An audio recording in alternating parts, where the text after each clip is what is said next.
وابستہ ہے امید میری تیرے کرم سے۔ مجھ کو پڑھ لے میں تیری روح میں ہوں، جان میں ہوں۔ مجھ کو پڑھ لے میں تیری روح میں ہوں، جان میں ہوں۔ مجھ کو پڑھ لے میں تیری روح میں ہوں، جان میں ہوں۔ فائدہ کیا ہے جو رکھا ہوا جزدان میں ہو، فائدہ کیا ہے جو رکھا ہوا جزدان میں ہو۔ مجھ کو پڑھ لے میں تیری روح میں ہوں، جان میں ہوں۔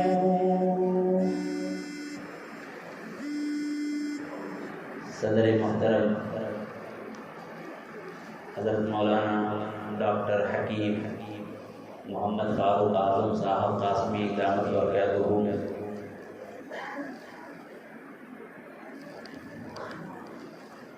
جب کسی مجلس میں بیٹھے ہوں تو ہم جیسے لوگ طالب علم بن کر بیٹھتے ہیں کہ حضرت کے مواعظ حسنہ سے مستفیض ہوں گے،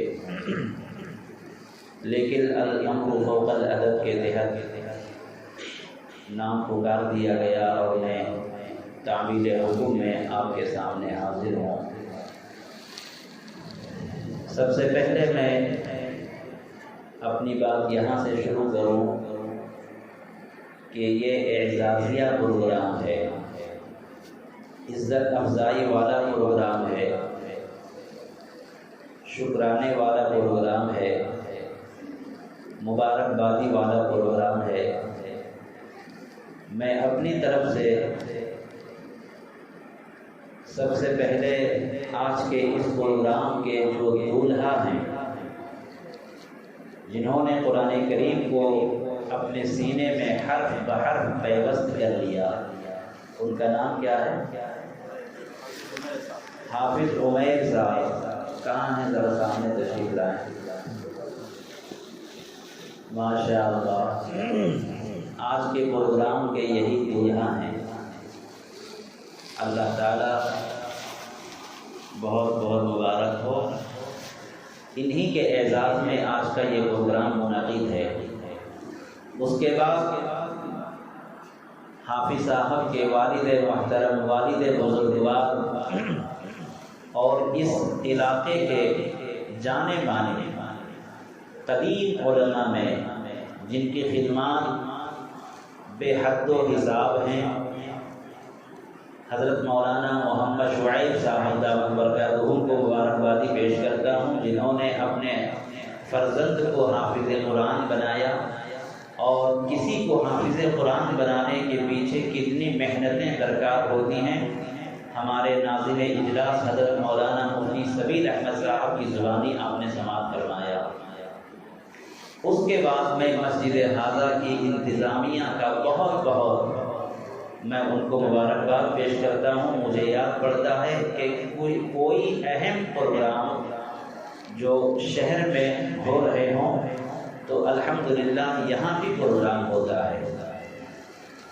اس سے پہلے مجھے کئی مرتبہ یہاں حاضری کا موقع ملا، امتحان بھی لینے کا موقع ملا، اور اس سے پہلے ہمارے شیخ طریقت حضرت مولانا حکیم ڈاکٹر محمد ادریس حقان صاحب رحیمی نور اللہ مرقدہ، جن کی اہلیہ محترمہ کے انتقال پر تعزیتی مجلس تھی، جس میں حضرت والا یہاں موجود تھے، حضرت نور اللہ مرقدہ کی صدارت میں اور ان کی عزت افزائی میں ان کو حوصلہ دینے کے لیے تعزیتی پروگرام تھا جو بہت موضوع اور برموقع تھا، مسجد کی کمیٹی نے جو منعقد کیا ہے، یقیناً آپ کا حق تھا، آپ نے وہ حق ادا کیا۔ آپ کی مسجد کے امام صاحب سے جب بھی میری ملاقات ہوتی ہے بڑی محبت کے ساتھ، بڑے حسن اخلاق کے ساتھ پیش آتے ہیں، باتیں کرتے ہیں اور آپ کی تعریف کرتے ہیں کہ میری مسجد کا یہ نظام ہے، میری کمیٹی کی یہ باتیں ہیں، الحمدللہ۔ اور یہ سن کر بہت خوشی بھی ہوئی کہ الحمدللہ قدیم زمانے سے اسی مسجد میں ٹکے ہوئے ہیں اور خدمت جاری ہے، اور اس کا جو ثمرہ ہے، اس کا جو پھل ہے وہ ہمارے سامنے ہے کہ جب ایک جگہ پر کوئی آدمی استقرار کے ساتھ جب کہیں جم جاتا ہے تو اللہ تعالیٰ اس کی برکتیں ظاہر فرماتا ہے۔ بہرحال یہ قرآن کریم کی نسبت سے ہم سب یہاں جمع ہوئے ہیں۔ میں چند باتیں آپ کے سامنے عرض کروں گا، اس کے بعد جو صدارتی خطاب ہے، کلیدی خطاب ہے، اس خطاب سے ہم سب کو مستفید ہونا ہے۔ دنیا کے اندر بھی نسبت کا بڑا مقام ہے۔ جب کسی چیز سے نسبت حاصل ہو جاتی ہے تو جو ادنا سی اور حقیر سی چیز تھی، جب کسی اعلیٰ چیز سے اس کو نسبت حاصل ہو جاتی ہے تو ادنا سی چیز کو بھی بہت اہمیت حاصل ہو جاتی ہے۔ میں مثال سے اس کو سمجھاؤں گا۔ قرآن کریم بہت اعلیٰ چیز ہے۔ قرآن کریم یہ امہات الکتاب ہے، کتب ہے، ام الکتب ہے، تمام آسمانی کتابوں کی یہ ماں ہے، تمام آسمانی کتابوں کی یہ اصل ہے۔ اللہ تبارک و تعالیٰ نے قرآن کریم کو پہاڑوں پر نازل کرنا چاہا تو پہاڑ لینے سے انکار کر دیا۔ اتنی عظیم الشان کتاب ہے، تو اس عظیم الشان کتاب سے اگر کوئی چیز منسوب ہو جاتی ہے تو اس کا مقام اور مرتبہ بڑھ جاتا ہے۔ اب ایک مثال میں آپ کو دوں، ایک تو قرآن کے جو حروف ہیں، جو اس کی آیتیں ہیں، جس پیپر پر وہ لکھا ہوا ہے، آپ اگر اس قرآن کریم کے پیپر کو جس پر لکھا ہوا ہے، اس کاغذ کو اگر آپ چھونا چاہیں گے تو لا یمسہ الا المطہرون۔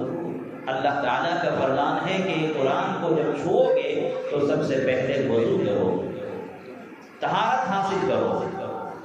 قرآن کریم کو اگر چھونا ہے تو طہارت ضروری ہے، پاکی صفائی ضروری ہے، دونوں طہارت سے، وضو سے بھی اور غسل سے بھی پاک ہونا ضروری ہے۔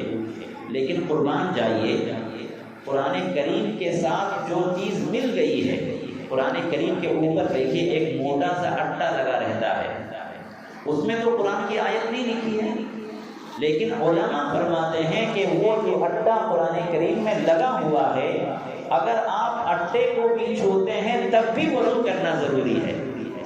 قرآن کریم سے لگنے اور نسبت ہونے کی وجہ سے اللہ تعالیٰ نے اس اٹے کا بھی مقام بلند کر دیا ہے۔ قرآن کریم اگر چھونا ہے وضو ضروری ہے، غسل ضروری ہے۔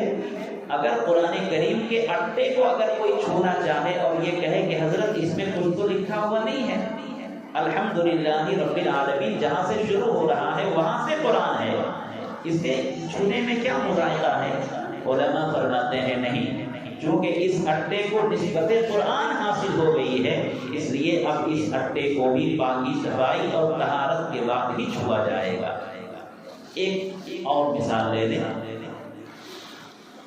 آپ قرآن کریم کے لیے، قرآن کریم کے اوپر جو کپڑا ہوتا ہے اس کو جزدان کہتے ہیں، آپ کپڑے کی دکان پر گئے، آپ نے وہاں سے 1 میٹر کپڑا خریدا، اس کو 2 ٹکڑے کیا، ایک ٹکڑے کا آپ نے کچھ بھی یوز کرنے کے لیے دسترخوان بنا لیا، کرچیف بنا لیا یا کچھ بھی بنا لیا، جھاڑنے کے لیے کوئی آپ نے استعمال کرنے کے لیے بنا لیا، اور اسی آدھے ٹکڑے سے آپ نے قرآن کریم کا جزدان بنا لیا۔ اگر کرچیف اور دسترخوان اگر گندا ہو جائے تو تو آپ اسے دھوتے ہیں، پاک صاف کرتے ہیں اور اس کا پانی نالیوں میں بہہ جاتا ہے، کوئی خیال نہیں کرتا، اس کا پانی آپ نالیوں میں بہا دیتے ہیں اور کوئی ٹینشن نہیں ہوتا۔ لیکن میں دعوے کے ساتھ کہتا ہوں کہ کتنا ہی کمزور ایمان والا بندہ کیوں نہ ہوگا، اگر قرآن کریم کے جزدان کو وہ دھوتا ہے تو اس کے پانی کو کہاں بہانا ہے وہ بھی مسئلہ پوچھتا ہے۔ اس کے پانی کو نالیوں میں نہیں بہاتے، اس کے پانی کو چھتوں پر ڈال دیتے ہیں یا کسی ایسی جگہ پر ڈالتے ہیں جہاں بے ادبی نہ ہو۔ تو قرآن کریم کے اوپر جو جزدان لگا ہوا ہے اس کا اتنا ادب و احترام ہے کہ اس کے گندے پانی کو بھی آپ نالیوں میں نہیں بہاتے ہیں۔ دسترخوان پرانا ہو گیا، پھٹ گیا تو آپ جہاں چاہیں ڈال دیں، لیکن کیا قرآن کریم کا جزدان اگر پھٹ جائے، پرانا ہو جائے تو آپ اس کو کچرے کے ڈبے میں ڈالتے ہیں؟ نہیں، ہمارا ایمان گوارا ہی نہیں کرے گا۔ تو ایک معمولی چیز ہے، جب قرآن سے اس کو نسبت حاصل ہو جاتی ہے تو اللہ تعالیٰ اس کا مقام بلند کر دیتا ہے، اتنا مقام بلند کر دیتا ہے کہ آپ قرآن جیسی اس کو عزت دیتے ہیں۔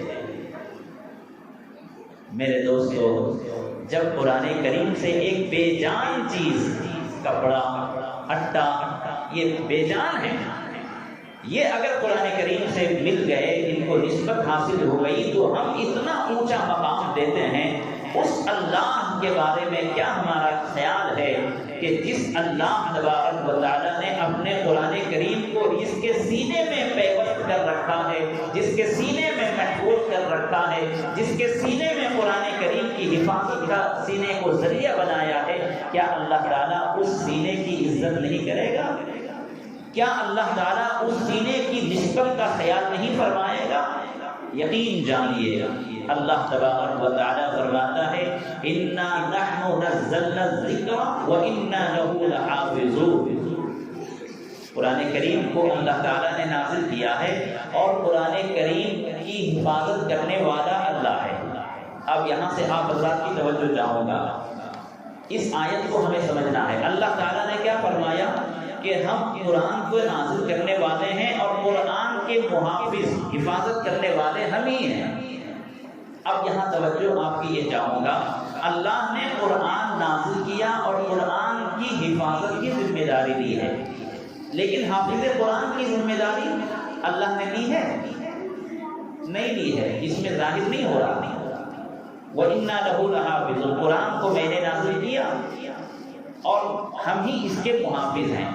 قرآن کے محافظ اللہ ہیں، قرآن کے نازل کرنے والے اللہ ہیں، لیکن حافظ قرآن کی حفاظت اللہ کرے گا یا نہیں، یہ آیت ساکت ہے۔ تو اس کو آپ سمجھیے، اشارۃ النص اسی آیت کریمہ سے وہ بھی واضح ہے۔ آپ یہ بتائیں، اللہ تبارک و تعالیٰ نے قرآن کریم کو کہاں رکھا ہے؟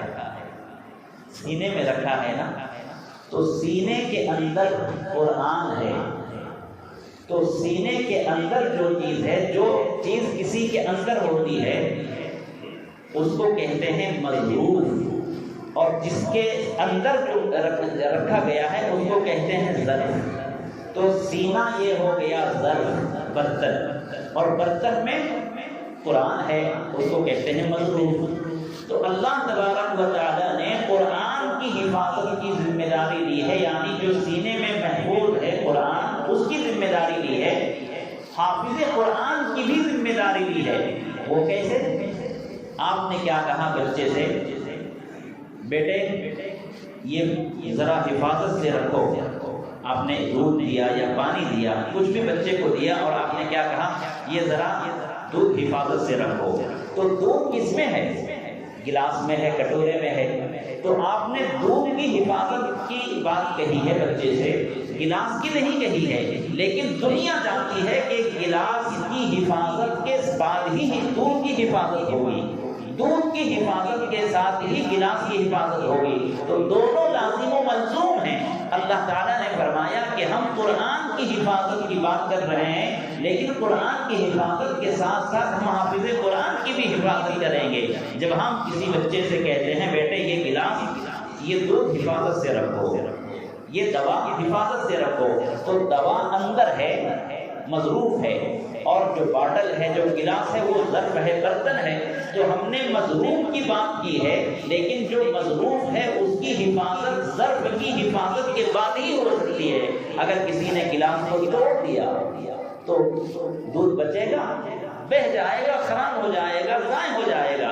تو اللہ تعالیٰ نے جو فرمایا کہ ہم قرآن کی حفاظت کرنے والے ہیں، جو سینے میں ہے، تو سینے میں جو چیز موجود ہے اس کی حفاظت اسی وقت ہوگی جب اللہ تعالیٰ حافظ قرآن کی بھی حفاظت کرے۔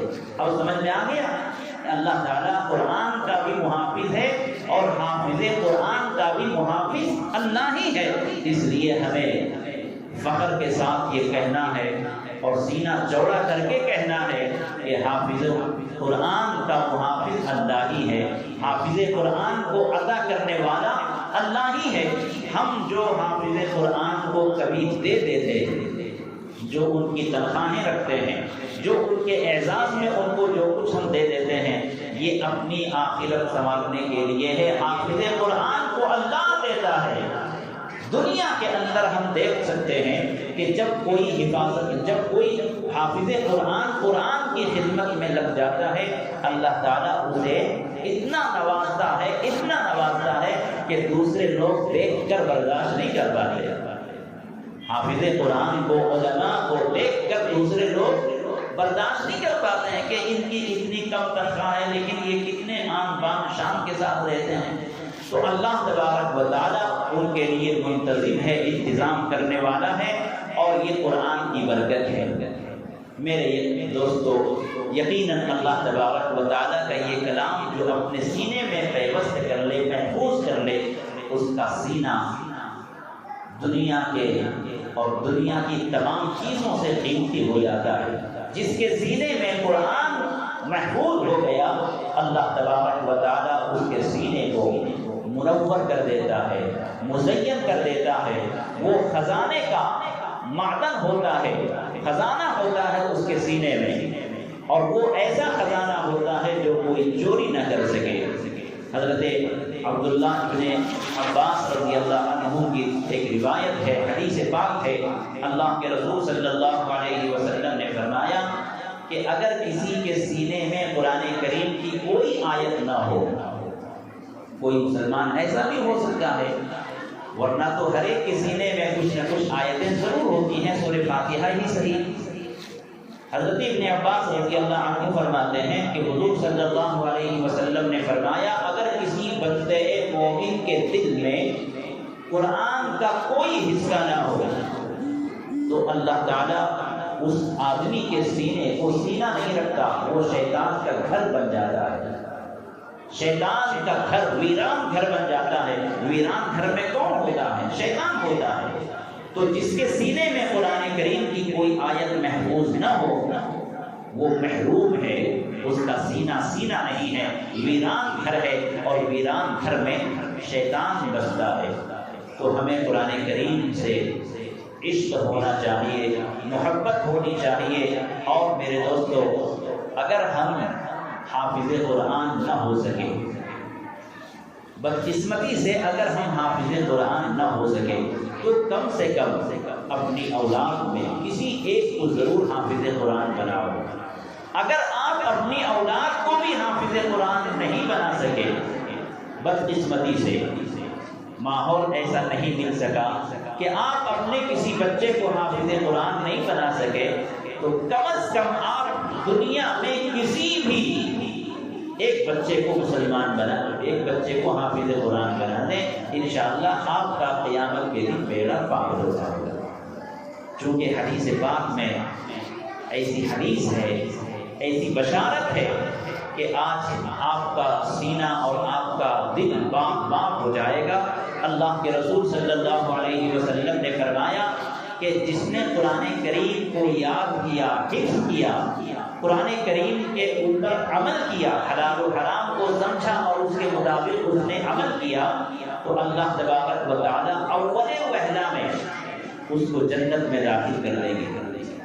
شروع ہی میں ان کو جنت میں داخل فرمائیں گے جو حافظ قرآن حلال و حرام کی تمیز کرے، اور زندگی شریعت کے مطابق زندگی گزارے تو اللہ تعالیٰ اس کو پہلے ہی میں جنت میں داخل کر دیں گے۔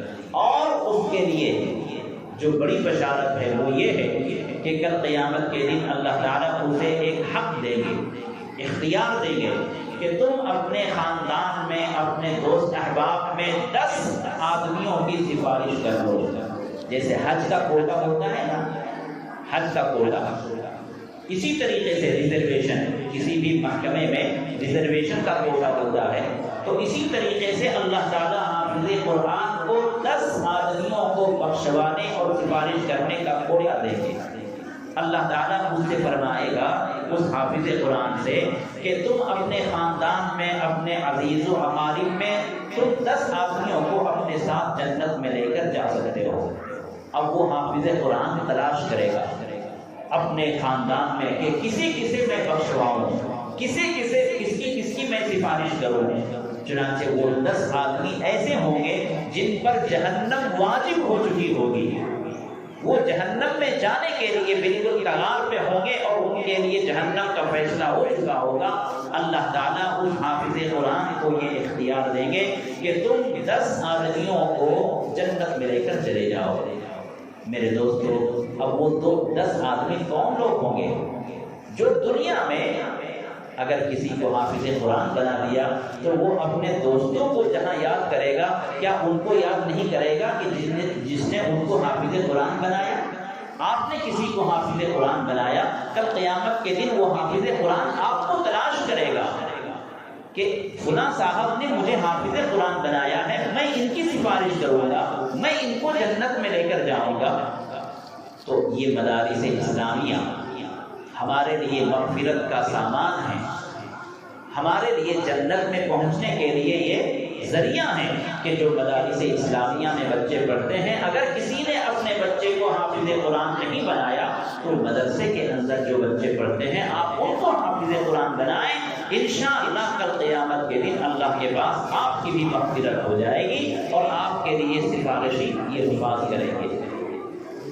اس لیے بہت خوشی کی بات ہے۔ اور جو حافظ قرآن کے والد ہیں، والدین، ان کے لیے کیا کہنا؟ اللہ تبارک و تعالی حافظ قرآن کے ماں باپ کے سروں پر ایسا تاج رکھیں گے اور جس کی روشنی اتنی تیز ہوگی کہ اس سورج کی روشنی پھیکی پڑ جائے گی۔ اتنے اوپر ہونے کے باوجود سورج کی روشنی اور سورج کی گرمی ہمیں برداشت نہیں ہوتی، اور جب اللہ تعالیٰ قیامت کے دن سورج سے زیادہ روشنی والا تاج حافظ قرآن کے والد کے سر پر رکھے گا، اس روشنی کا کیا عالم ہوگا۔ تو یہ تو اندازہ ہی نہیں لگا سکتے کہ اللہ تعالیٰ نے ان کے لیے کیا اکرام رکھا ہے۔ تو گویا کہ حافظ قرآن بنا دینا یہ اللہ تبارک و تعالیٰ کو راضی کرنے کا ذریعہ ہے، جنت میں جانے کا ذریعہ ہے، اور دنیا اور آخرت میں نیک نامی کا ذریعہ ہے۔ میرے دوستو، اس وقت میں تمام کمیٹی کے احباب ہوں اور حافظ صاحب ہوں یا ان کے والدین ہوں، ان کے رشتہ دار ہوں، سبھی مبارکبادی کے مستحق ہیں جنہوں نے اور اس مجلس میں شرکت کرنے والے، چونکہ آپ قرآن کی نسبت سے جمع ہوئے ہیں اور حافظ قرآن کی محبت میں جمع ہوئے ہیں۔ یہ محبت حافظ اور محبت قرآن، یہ ایسی محبت اللہ تبارک و تعالیٰ بہت پسند کرتا ہے۔ سیاسی جلسوں میں شریک ہونا اور دنیاوی مجلسوں میں شریک ہونا، سیر و تفریح کی مجلسوں میں شریک ہونا، یہ ہمارے لیے وبال جان بن سکتی ہے یہ مجلس ہے۔ لیکن یہ مجلس جہاں کوئی پیسے کا فائدہ نہیں ہے، ایک پیسے کا فائدہ نہیں ہے دنیا کی نظر میں، آپ قرآن کی نسبت سے جمع ہوتے ہیں، حافظ قرآن کے اعزاز میں جمع ہوتے ہیں، اللہ تبارک و تعالی مغفرت کا پروانہ ادا کر دیتا ہے کہ یہ میرے بندے میرے قرآن کی نسبت سے جمع ہوئے۔ میرے دوستو، ایک میں واقعہ بتاؤں، اللہ تبارک و تعالی ذرا سی نیکی پر بھی کسی کی مغفرت فرما دیتا ہے جب رحمت جوش میں ہوتی ہے۔ ایک شرابی کے بارے میں واقعہ لکھا ہے کہ ایک شرابی کہیں سے گزر رہا تھا، شراب کے نشے میں دھت تھا، اسے کچھ بھی سمجھ میں نہیں آ رہا تھا، لیکن دیکھیے اللہ کی رحمت، وہ گزر رہا تھا تو ایک گٹر نالی کے پاس سے گزر رہا تھا تو اسے ایک کاغذ کا ٹکڑا نظر آیا اور اس میں کچھ عربی سے لکھا ہوا تھا۔ اس نے اس ٹکڑے کو اٹھایا اور اسے جا کر پہلے گھر میں، جہاں وہ جا رہا تھا وہاں کا ارادہ ملتوی چھوڑ دیا، وہاں جانا، وہیں سے وہ واپس لوٹ آیا۔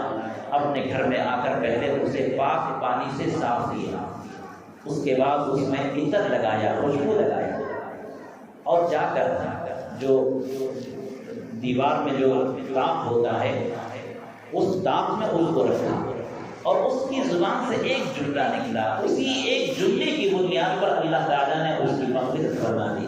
اس شرابی نے پہلے اس کاغذ کو صاف کیا پاک پانی سے، کیونکہ نالی میں تھا وہ، اس کے بعد اس نے سینٹ لگایا اور اب داغ میں رکھ کر کہتا ہے ہاں تیری جگہ یہ ہے وہ نہیں ہے۔ یہی اس نے کہا کہ تیری جگہ وہ نہیں، تیری جگہ یہ ہے۔ اس کے دل میں یہ آیا تھا کہ یہ قرآن کا ٹکڑا ہے، قرآن کے کاغذ کے ٹکڑے کی بھی بے عزتی نہیں ہونی چاہیے، ایک آیت کیوں نہ ہو، قرآن کا کوئی ایک حرف ہی کیوں نہ ہو، اس کی بھی عزت ہونی چاہیے۔ ہم جو چھوٹی سورہ یاسین وغیرہ کے چھوٹے چھوٹے جو ورق ہوتے ہیں ہم ان کا احترام نہیں کرتے، شادی کے موقع پر قرآن کی کوئی آیت لکھی ہو اس کا احترام نہیں کرتے، نیوز پیپر میں قرآن کی آیت لکھی ہو اس کا احترام نہیں کرتے۔ اس شرابی سے ہمیں سبق حاصل کرنا چاہیے کہ ایک کاغذ کے ٹکڑے پر عربی لکھا ہوا تھا، عربی میں جملے تھے، وہ قرآن کی آیت ہوگی یا نہیں وہ بھی کنفرم نہیں، لیکن عربی میں جملہ لکھا ہوا تھا تو اس نے اس کو عزت دی۔ اس کا جب انتقال ہوا ہے تو کسی خواب میں دیکھنے والے نے پوچھا کہ تمہارا کیا حال ہے، تو اس نے یہی کہا کہ میں نے اللہ کے اس کلام پاک کی عزت کی تھی، اس کے صدقے سے آج اللہ تعالیٰ نے میری بھی عزت کی اور مجھے جنت عطا فرما دیا۔ تو میرے دوستو، ایک شرابی کی مغفرت صرف اس وجہ سے ہو جاتی ہے کہ اس نے قرآن کریم کے ورق کی حفاظت کی اور اس کی عزت کی۔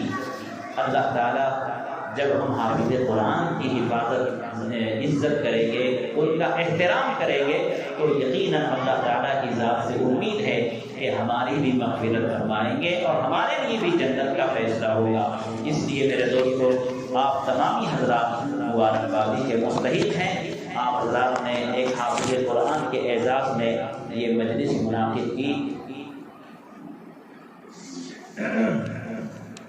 قرآن کریم کی نسبت سے ایک اور اہم بات آپ کے سامنے عرض کرنا ہے کہ دیکھیے قرآن کریم سے آپ جس اعتبار سے بھی لگ جائیں، چاہے قرآن پڑھنے پڑھانے کے اعتبار سے یا پڑھنے والوں کی خدمت کے اعتبار سے یا قرآن کریم لے کر خرید کر آپ تقسیم کروا دیں، مدارس میں مساجد میں رکھوا دیں، نشر و اشاعت کا ذریعہ بنے، بہرحال قرآن سے کسی بھی اعتبار سے اگر آپ کو نسبت ہو گئی تو اللہ تعالیٰ بخش دیتا ہے، اللہ بہت خوش ہوتا ہے۔ اللہ تعالیٰ اپنے نیک بندوں کی تو بات ہی الگ ہے، اللہ اپنے دشمنوں کو بھی قرآن کریم میں نسبت ہونے کی وجہ سے اس پر بھی ثواب عطا فرما دیتا ہے۔ اب یہ مثال سے آپ کو سمجھاؤں، قرآن کریم کی ایک حرف کی اگر کوئی تلاوت کرے، قرآن کریم کے کسی ایک حرف کی اگر کوئی تلاوت کرے اس پر 10 نیکی ہے۔ الحمد، الحمد 5 حرف ہیں تو 50 نیکیاں ہو گئی۔ اگر قرآن کریم کی آپ تلاوت کرتے رہیں تو جتنے حروف آئیں گے اتنے 10 ملتے جائیں گے۔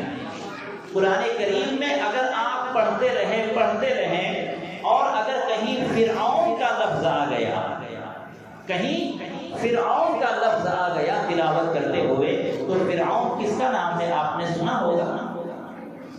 فرعون اس بدبخت کا نام ہے جس نے زمین پر رہ کر اللہ کا کھا کر اللہ کی نعمتوں سے مزے اڑانے کے باوجود اللہ سے قدرت سے بغاوت کی تھی، اور اس نے انا ربکم الاعلی کہا تھا کہ ایک تو اللہ آسمان پر ہے، زمین کا رب میں ہوں، جس نے رب کا اور خدائی کا دعویٰ کیا تھا۔ تو فرعون ایسے بدبخت اور نافرمان بندے کا نام ہے فرعون، لیکن قربان جائیے آپ قرآن کریم کی تلاوت کرتے کرتے قرآن کریم میں بہت سی جگہوں پہ فرعون آیا ہے۔ اگر آپ قرآن کی تلاوت کرتے کرتے فرعون کی تلاوت کر لیتے ہیں، فرعون کا لفظ پڑھتے ہیں، تو اللہ تعالیٰ فرعون کے پڑھنے پر بھی 50 نیکیاں دیتا ہے۔ کیوں؟ اس لیے کہ قرآن کریم کے اندر وہ الفاظ آئے، قرآن کریم کے اندر وہ لفظ آیا۔ اگر آپ قرآن کریم کی تلاوت نہ کریں، ویسے ہی بیٹھ کر اگر آپ فرعون فرعون 1000 بار بھی پڑھیں، 1000 بار بھی کہیں، تو کوئی نیکی نہیں ہوگی، بلکہ اگر کوئی وظیفے کے طور پر اگر اس لفظ کو گردانے تو اس کے ایمان کا خطرہ ہے کہ اس کی تسبیح پڑھ رہا ہے، فرعون کی تسبیح گر رہا ہے۔ تو اگر کوئی یوں ہی بیٹھ کر فرعون کہے گا، ایک نیکی نہیں ملے گی، لیکن قرآن کریم کی تلاوت کرتے کرتے اگر فرعون کا لفظ آتا ہے تو فرعون پڑھتا ہے، اللہ تعالیٰ اس پر 50 نیکیاں دیتا ہے۔ وجہ یہی ہے کہ آپ قرآن پڑھتے پڑھتے اس لفظ کو پڑھ رہے ہیں، اور لفظ وہ قرآن میں ہے، اس فرعون کو نسبت، لفظ فرعون کو نسبت قرآن سے حاصل ہو گئی ہے، اس لیے اس کو پڑھنے پر اجر اور ثواب مل رہا ہے۔ اس سے بڑھ کر اور کیا نسبت ہو سکتی ہے؟ تو میرے دوستو، میں عرض یہ کرنا چاہتا ہوں کہ آپ ہم سب قرآن کریم سے جڑ جائیں، قرآن کریم سے نسبت حاصل کریں، چاہے جس اعتبار سے۔ اس لیے میں نے کیا آپ کے سامنے آفر رکھا کہ یا تو خود قرآن کریم کے حافظ بنیں، اگر آپ نہیں بن سکتے اپنے بچے کو بناؤ، اپنے بچے کو بھی نہیں بنا سکے تو جو بچے مدارس میں پڑھ رہے ہیں، جو بچے محلے میں آزاد ہیں، جن کے والدین توجہ نہیں دے رہے ہیں، ایسے بچوں کو بھی آپ حافظ قرآن بنائیں گے، اللہ تعالیٰ قیامت کے دن آپ کے لیے جنت کا فیصلہ کرے گا۔ اچھا، جہاں مکاتب چل رہے ہیں ان مکاتب کے بچوں پر بھی ہمیں بہت توجہ دینا ہے، احترام کی نگاہ سے دیکھنا ہے۔ مکتب کے بچوں کو بھی ہلکے سے نہیں لینا ہے، سرسری نہیں لینا ہے۔ کیا پتہ یہی بچے کل قیامت کے دن ہماری مغفرت کا ذریعہ بن جائیں۔ میں ان مکتب کے بچوں کے لیے بھی ایک واقعہ سنا دوں کہ ایک صاحب کا انتقال ہونے لگا، تو اس نے اپنی بیوی سے کہا کہ میری بیوی، میری آخری سانس چل رہی ہے، میری زندگی کی شام ہونے والی ہے، میں ایک وصیت کرنا چاہتا ہوں کہ جو امانت تیرے پیٹ میں ہے، اس کی بیوی حمل سے تھی، جو امانت تیرے پیٹ میں ہے، جب وہ ظاہر ہو جائے، جب ولادت ہو جائے، تو اس بچے کو کسی مدرسے کے اندر داخل کر دینا تاکہ وہ اللہ کے کلام کی تلاوت کرے۔ اللہ کا کرنا ایسا ہوا کہ بچہ پیدا ہوا، لڑکا پیدا ہوا۔ اس کی ماں نے، چونکہ ان کے شوہر کا انتقال ہو گیا، تو اس خاتون نے اس بچے کو مدرسے میں داخل کیا۔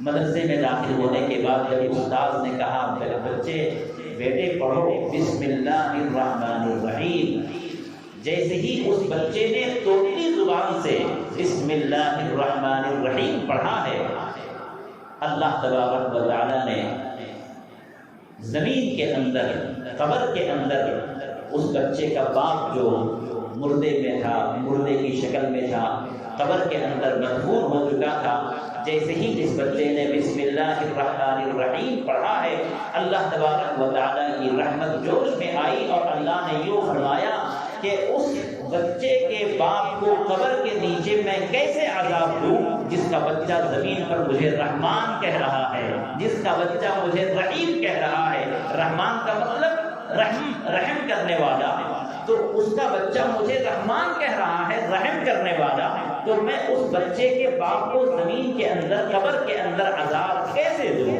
چنانچہ اس بچے کی توڑی زبان سے رحمان کا نکلنا اس کے باپ کی مغفرت کا ذریعہ بن گیا۔